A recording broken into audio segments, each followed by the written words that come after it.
Hello, I'm Carnap, and for this video I decided to make a review on forward kinematics. First, it's useful to review what forward kinematics actually is. Finding the forward kinematics of a robot is a way to mathematically calculate the position and orientation of a robot's end effector when given the values of its joint angles. And the best part is that with kinematics, we don't need to think about the forces on the robot. So, forward kinematics works without doing any type of force or moment balance. Instead, we use the relationship between the links and the joints of a robot to determine where the end effector will end up. One thing that we must ask ourselves is why or how this would be useful in industry or for practical applications. Luckily, forward kinematics is useful for a couple different reasons. First thing is that forward kinematics is an easy solution because there's only one end position for a set of joint angles. So once the joint angles are found and forward kinematics are used, we know that the robot will move to that position every single time. Forward kinematics also works for every point on the robot, not just the end effector. As a result, we can use forward kinematics to define a configuration space for a robot if we do not want certain parts of the robot to move to certain positions.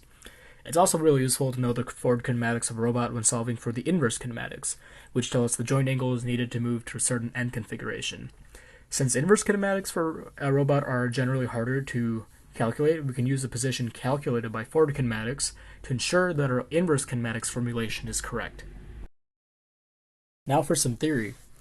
First, let's look at the M matrix. The M matrix is a transformation matrix that provides a pose of the end effector frame when all joint angles are at zero, aka when the robot is at its zero position. R rotates from the world frame to the end effector frame, and P provides the position of the end effector with respect to the world frame. The M matrix is really important because it's needed for the overall forward kinematics solution. Screw axes are very important for forward kinematics since each joint on the robot will have a screw axis, and a screw axis tells us the axis that the joint revolves about and the velocity of a point at the origin of the frame when the joint is moving. This velocity is based on both the axis that the joint revolves about and the position of the joint with respect to the frame in question. You can see this relation at the bottom right, where the velocity is the cross product of the negative value of the rotation axis and the position of the joint with respect to the frame.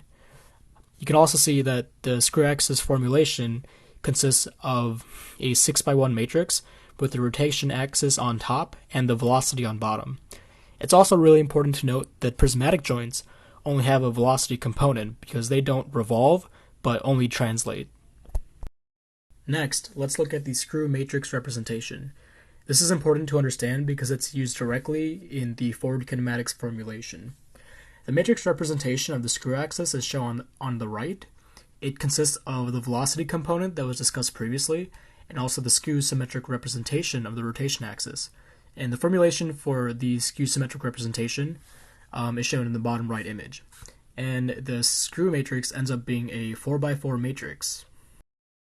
Now let's look at the matrix exponential. This is also really important because it's used directly in the forward kinematics formulation. When solving vector linear differential equations, one must take values to the exponent of a matrix, but the question is how to actually do this. The equation for the matrix exponential is shown in the bottom right. This is pretty tedious and tough to do by hand, but the good news is that it can be calculated using Python or MATLAB libraries or other solvers as well. Finally, we can calculate the forward kinematics of a robot using the product of exponentials formula. And generally, this is used with a stationary frame and an end effector frame. First, we must calculate the M matrix, given that we know the position and orientation of both of our frames. Then, we have to calculate the screw axes and their matrix representations. And finally, we can solve the product of exponentials equation, which is shown below. The equation consists of calculating the matrix exponential of e to the screw matrix multiplied by the joint angle for every joint. And once we get that value for every joint, we multiply them all together and then multiply the M matrix at the end. As a result, we get a transformation matrix that gives us the position and pose of the end effector frame when the joint angles are applied to the robot. This equation is specifically for the space frame, but a similar equation can also be used for the body frame as well. Now, here's an example. We are given the space frame and end effector frame of the robot in its zero position. First, we can calculate our R matrix. Since the x-axis of the body frame is in the same direction as the y-axis in the space frame, we put a 1 in the second row and first column of our R matrix. The columns of the matrix are the axes of the body frame, while the rows are the axes of the space frame. We can also do that for all other axes to get our rotation matrix. We can then measure the position of the end effector frame in the space frame to get our B vector. We can see that the end effector is 8 units in the y0 direction and then negative 4 units in the z0 direction.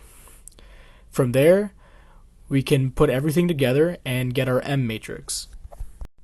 Now we can calculate our screw axes and screw matrices. A sample calculation for the first joint is shown on the screen. Omega is -1, 0, 0 because the joint is a revolute joint with its rotation axis pointing in the negative x0 direction.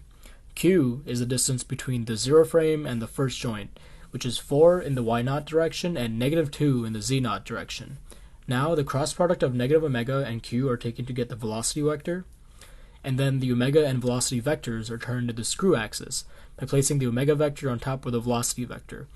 The screw axis is then turned into the screw matrix by calculating the skew symmetric omega vector and placing it to the left of the velocity vector, and then placing a row of zeros on the bottom.